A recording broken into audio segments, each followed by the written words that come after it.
Today, let's talk about 3 tips about charitable giving and tax in Canada.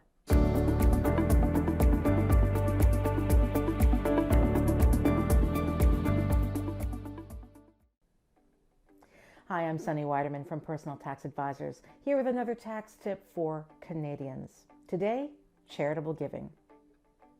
So there are 3 tax tips that I want to give you about charitable giving and your tax return in Canada.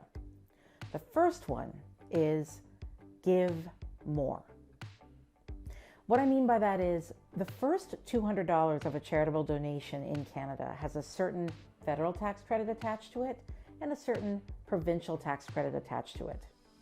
But when your total charitable giving for the year increases above $200, the federal credit doubles from 15% to 30%, and the provincial rate also increases, although it depends on which province you're in as to how much it increases. So when you give over 200, every dollar you give above 200 is worth a lot more in terms of tax savings than any dollar below $200. What this also means is that married couples or common law couples who can put all charitable donations on one return, both partners can put their total donations on one return.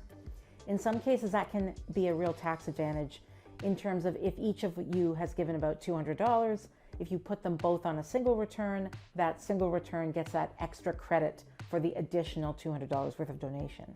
So do try to double them up if you're a couple and if you've given over $200 in grand total. Now, as for how far you can go, the maximum you can give is 75% of your net income. Most people will not get close to that. If you're getting close to that, you're a better person than I am.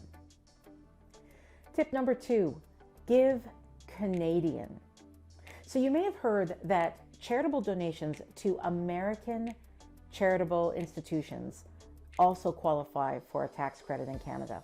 And this is true, but that tax credit has a weird limit that may mean that it doesn't really mean much for you. And that is, you have to have earned taxable income in the US to use an American charitable donation to get a credit against that.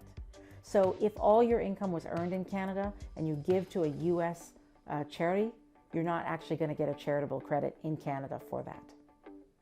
Tip number 3, which is not as obvious as it sounds, is give money.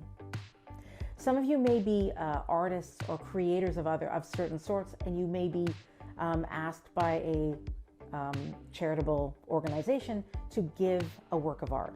And you should, because it's a good thing to do. However, be aware that you're not actually going to get the same kind of tax credit for giving your own artwork as you would if you gave money. And that is because of the way the Canadian tax system works, if you give away your artwork, it's considered to have been sold for the fair market value, and then you get a charitable donation for the same amount. It's as if you sold the painting and then gave the money to the charitable organization. And as a result, typically these amounts more or less cancel out. In a worst case scenario, you could actually get taxed more on what you earned for the painting than what you actually get as a tax credit for the charitable donation. So don't think of giving away your own artwork as a way to save a lot on tax. It usually more or less works out to a wash. In the end, it's giving money that you've already earned and already are being taxed on. You give that money to charity, that's how you get a tax credit. So those are my 3 tips on charitable giving in Canada. It is always better to give than to receive, but be aware of what the tax implications are and how to make the most of them. So until the next time, I'm Sunny Weiderman from Personal Tax Advisors. Give this video a like and please subscribe if you enjoyed it, and I'll see you in the next one.